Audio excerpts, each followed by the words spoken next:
السلام علیکم ورحمۃ اللہ وبرکاتہ۔ محترم حاضرین اور میرے پیارے دیش واسیوں، اس وقت ہم جن پریشانیوں سے، جن دقتوں سے دوچار ہیں وہ ہے کرونا وائرس۔ اس وقت پورے دیش میں بلکہ دنیا کے زیادہ تر ممالک میں کرونا وائرس کو لے کر کے لاک ڈاؤن چل رہا ہے، بلکہ کسی کسی کنٹری میں باقاعدہ کرفیو نافذ ہے۔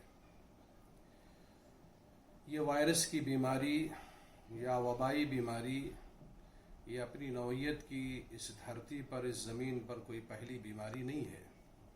اس سے پہلے بھی اس طرح کی وبائی بیماریاں، اس طرح کی مہاماری اس زمین پر دنیا کے مختلف ممالک میں، دنیا کے مختلف دیشوں میں یہ بیماریاں آئی ہیں۔ انہی بیماریوں میں سے اس سے پہلے ایک بیماری پھیلی تھی جس کا نام ہے کالرا۔ یہ بیماری اپنے دیش میں بھی پھیلی تھی اور دنیا کے مختلف ممالک میں پھیلی تھی، امریکہ، برطانیہ، مڈل ایسٹ اور افریقہ، اور اس کا شکار بہت سارے انسان ہوئے تھے۔ کروڑوں لوگ، کئی ملین لوگوں کے بارے میں آتا ہے کہ اس بیماری کا لوگ شکار ہوئے تھے، اور اس بیماری نے 7 مرتبہ اس بیماری نے انسانوں کی آبادی پر اٹیک کیا ہے، اور 7 مرتبہ میں کئی ملین لوگ ہلاک و برباد ہو گئے ہیں۔ اور یہ بیماری پھیلتے پھیلتے افریقہ پہنچی، امریکہ پہنچی، برطانیہ پہنچی، مڈل ایسٹ کے بھی کچھ ممالک میں یہ بیماری پہنچی۔ میں اسی تعلق سے سرچ کر رہا تھا، دیکھ رہا تھا، تلاش کر رہا تھا کہ اس سے پہلے بھی کیا کوئی وبائی بیماری پھیلی ہے، تو مجھے پتہ چلا کہ کالرا نام کی، طاعون نام کی اس طرح کی بہت ساری بیماریاں، وبائی بیماریاں اس سے پہلے بھی مختلف ممالک میں پھیل چکی ہیں، خود اپنے دیش میں بھی پھیل چکی ہیں، اور بہت سارے لوگ جو ہے وہ اس کا شکار ہو چکے ہیں۔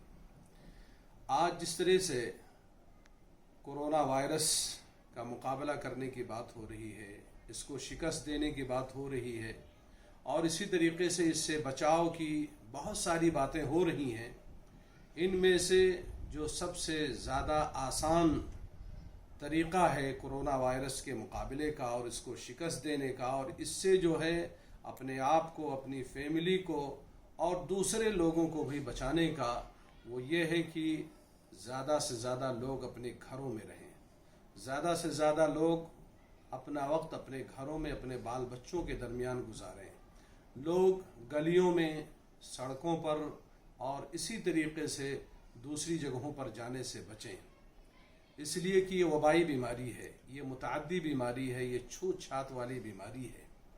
اس سے پہلے جو کالرا نام کی بیماری پھیلی تھی وہ بھی چھوت چھات والی تھی، اور چھوت چھات کی وجہ سے یا وبائی بیماری ہونے کی وجہ سے اس بیماری نے بہت سارے لوگوں کو شکار کیا ہے، جیسا کہ آج کرونا وائرس کی وجہ سے اور ایک دوسرے کے ٹچ میں آنے کی وجہ سے بہت سارے ڈاکٹر، بہت سارے نرسز اور اسی طریقے سے بہت سارے ایک دوسرے سے ملنے جلنے والے لوگ، ایک دوسرے کی میٹنگوں میں، ایک دوسرے کے جنازے میں شریک ہونے والے لوگ شکار ہو رہے ہیں۔ کچھ لوگوں کو اللہ تعالیٰ اس بیماری سے شفا دے دیتا ہے، اور کچھ لوگ جو ہے وہ اس دنیا سے رخصت ہو جاتے ہیں۔ کالرا کی بیماری جب پھیلی تھی تو یہ بیماری پھیلتے پھیلتے کویت کی سرزمین پر پہنچی تھی، اور یہی آج کے اس ویڈیو کا خلاصہ اور نچوڑ ہے، جس کے ذریعے میں لوگوں کو یہ پیغام دینا چاہتا ہوں کہ لوگ زیادہ تر وقت اپنے گھروں میں گزاریں۔ کالرا کی بیماری پھیلتے پھیلتے جب کویت کی سرزمین پر پہنچی تو یہ 1831 عیسوی کی بات ہے۔ اس بیماری نے کویت کے اندر بہت زیادہ تباہی مچائی۔ اس وقت کویت نے ڈیولپ نہیں کیا تھا۔ آج جو اس کی ایک شکل ہے رچ کنٹری کی، ایک مالدار اور خوشحال ملک کی، یہ کنڈیشن اور یہ صورتحال اس وقت کویت کی نہیں تھی۔ لوگ عام سی زندگی، سادہ سی زندگی گزارتے تھے، بلکہ روزگار کے لوگ، کویت کے لوگ زیادہ تر ہندوستان اور اسی طریقے سے سمندروں کے اندر مچھلیوں کا شکار کرتے تھے، ہندوستان میں آ کر کے کاروبار کرتے تھے۔ 1831 میں اس وبا نے کویت کے 60% آبادی کو شکار کیا، 60% آبادی ختم ہو گئی۔ گاؤں کے گاؤں، گھر کے گھر، خاندان کے خاندان تباہ ہو گئے۔ بتاتے ہیں، میں نے پڑھا ہے، آپ بھی اس کو پڑھ سکتے ہیں، نیٹ پر یہ چیز موجود ہے، اور باقاعدہ اس کے نام پر ایک فلم بھی موجود ہے۔ کویت کے ٹیلی ویژن نے اس پر ایک ویڈیو بھی، اس پر ایک چینل بنایا ہے۔ 60% آبادی ختم ہو گئی، گاؤں کے گاؤں ختم ہو گئے، صرف وہ لوگ بچے جو لوگ کویت سے باہر تھے اور خاص طور پر ہندوستان آئے تھے کاروبار اور بزنس کرنے کے لیے۔ وہ لوگ جب واپس پہنچے تو انہوں نے دیکھا کہ ان کے گھر کے سارے لوگ، بلکہ ان کی پوری بستی کے لوگ تباہ و برباد ہو چکے ہیں۔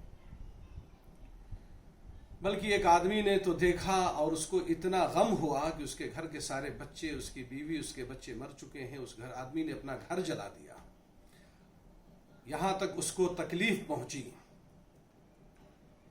لیکن یہاں پر جو چیز بتانے کی ہے وہ یہ ہے کہ کویت کے مشرقی حصے میں جہاں پر یہ تباہی ہوئی تھی، وہاں پر صرف ایک گھر بچا تھا جس گھر کے لوگ اس کالرا کی بیماری سے محفوظ تھے۔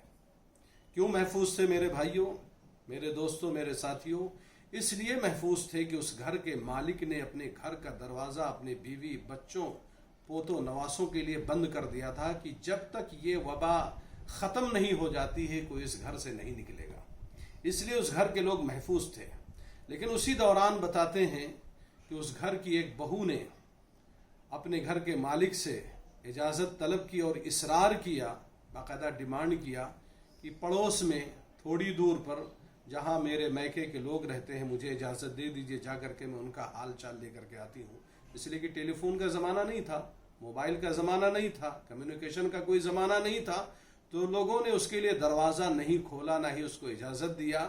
آخر میں اس نے ایک رسی کے ذریعے اپنے آپ کو چھت پر چڑھایا اور چھت سے لٹک کر کے وہ گھر کے باہر نکلی، اور اس نے جا کر کے جب اپنے میکے میں لوگوں کو دیکھا تو سب کے سب اس دنیا سے جا چکے ہیں، وفات پا چکے ہیں۔ وہاں سے مایوس واپس آئی، گھر کا دروازہ کھٹکھٹایا تو گھر کے لوگوں نے اس وبا کی وجہ سے اپنی بہو کے لیے بھی گھر کا دروازہ نہیں کھولا۔ تھوڑی دیر کے بعد اس عورت کا اپنے سسرال کے گھر کے دروازے پر اس کا انتقال ہو گیا۔ رزلٹ کیا نکلا؟ نتیجہ کیا نکلا کہ اس مہاماری میں اور اس کولرا کی وبائی بیماری میں ایک خاندان کویت کے مشرقی حصے میں اس لیے محفوظ تھا کہ اس گھر کے مالک نے اپنے بچوں کے اوپر گھر کا دروازہ بند کر دیا یہاں تک کہ یہ وبا ختم نہ ہو جائے۔ تو بہرحال اللہ تعالیٰ کی ذات پر بھروسہ کرتے ہوئے، اللہ تعالیٰ سے اپنے گناہوں سے توبہ و استغفار کرتے ہوئے، اور اسی طریقے سے اپنے رب سے دعا مانگتے ہوئے ہمیں چاہیے کہ ہم زیادہ سے زیادہ احتیاط کریں اس بیماری سے بچنے کے لیے۔ اس احتیاط ہی کا تقاضا ہے کہ ہم لوگ زیادہ تر وقت اپنے گھروں میں گزاریں۔ کویت کا یہ حادثہ، کویت کا یہ واقعہ، یہ ہمارے لیے بہت بڑی عبرت اور نصیحت کا سامان اپنے اندر رکھے ہوئے ہے۔ اللہ رب العالمین سے دعا ہے کہ اللہ رب العالمین اس وبائی بیماری سے ہمیں اور دیش کے تمام لوگوں کو، بلکہ دنیا کے تمام انسانوں اور جانوروں کو، ہر چیز کو اللہ رب العالمین اس وبائی بیماری سے محفوظ رکھے، اور ہمیں اس وبائی بیماری کو شکست دینے کے اللہ رب العالمین توفیق عطا فرمائے۔ حکومتوں کی طرف سے جو نیم بنائے جا رہے ہیں، جو قانون بنائے جا رہے ہیں، ہمیں اس کا کما حقہ پالن کرنے کی توفیق عطا فرمائے۔ اللہ تعالی ہمیں ہر حال میں خوش و خرم رکھے۔ دوبارہ ہمارا ملک اور پوری دنیا میں اللہ تعالی جس طرح پہلے رونق تھی، جس طرح لوگ پہلے کاروبار کرتے تھے، اللہ تعالیٰ وہ ماحول اور وہ وقت اور ٹائم اللہ تعالیٰ واپس لائے۔ وآخر دعوانا ان الحمد للہ رب العالمین۔